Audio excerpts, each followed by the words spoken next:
Parole રજા પર Vadodara central જેલથી મુક્ત થયા બાદ જેલમાં પરત હાજર નહીં થઈ બારોબાર ફરાર થયેલ કેદીને છોટાઉદેપુર ખાતેથી શોધી કાઢી જેલ હવાલે કરતી વડોદરા શહેર ક્રાઇમ બ્રાન્ચ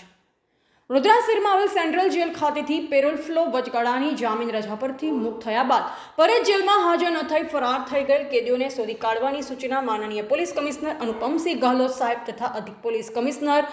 मनोज नीनामा साहेबनाओ तरफथी मळेल होय। क्राइम ब्रांचना डीसीपी युवराजसिंह जाडेजा साहेब तथा एसीपी एच.ए. राठौर साहेबनाओना मार्गदर्शन हेठळ क्राइम ब्रांचना पोलीस अधिकारीओ कर्मचारीओ फरार थયેલ કેદીઓને શોધી કાઢવાની કામગીરીમાં સતત કાર્યશીલ રહેલ ક્રાઇમ બ્રાન્ચ પેરોલ ફ્લો સ્કોડના પોલીસ સબ ઇન્સ્પેક્ટર એનજી જાડેજાનાઓ તેઓની ટીમના માણસો સાથે વડોદરા સેન્ટ્રલ જેલથી વચગાળા પેરોલ ફ્લો રજા પરથી પરત જેલમાં હાજર નહીં થયેલ અને બારોબાર ફરાર થયેલ નાસ્તા ફરતા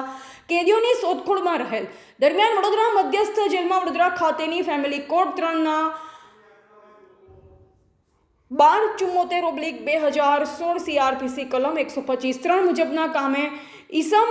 ફિરોજ ખાન યુસુફ ખાન અજમેરી રહે સરકારી ચાલી સામે રાજમહેલ રોડ છોટાઉદેપુરને 38 માસના કેદીની સજા ફરમાવેલ હોય સદર ઈસમને પાકા કેદી તરીકે વડોદરા સેન્ટ્રલ જેલમાં રાખવામાં આવેલ હતો। દરમિયાન નામદાર ગુજરાત હાઈકોર્ટના હુકમ આધારે સદર કેદી તારીખ 10/2/2024 ના રોજ દિન 14ની પેરોલ રજા પર વડોદરા સેન્ટ્રલ જેલથી મુક્ત થયેલ। સદર કેદીને પેરોલ રજા પૂર્ણ થયેથી તારીખ 25/2/2024 ના રોજ પરત વડોદરા સેન્ટ્રલ જેલ ખાતે હાજર થવાનું હતું, પરંતુ સદર કેદી નિયત તારીખે સમયસર જેલમાં હાજર થયેલ નહીં અને પેરોલ રજા પરથી બારોબાર ફરાર થઈ ગયેલ, જેથી વડોદરા સેન્ટ્રલ જેલ તરફથી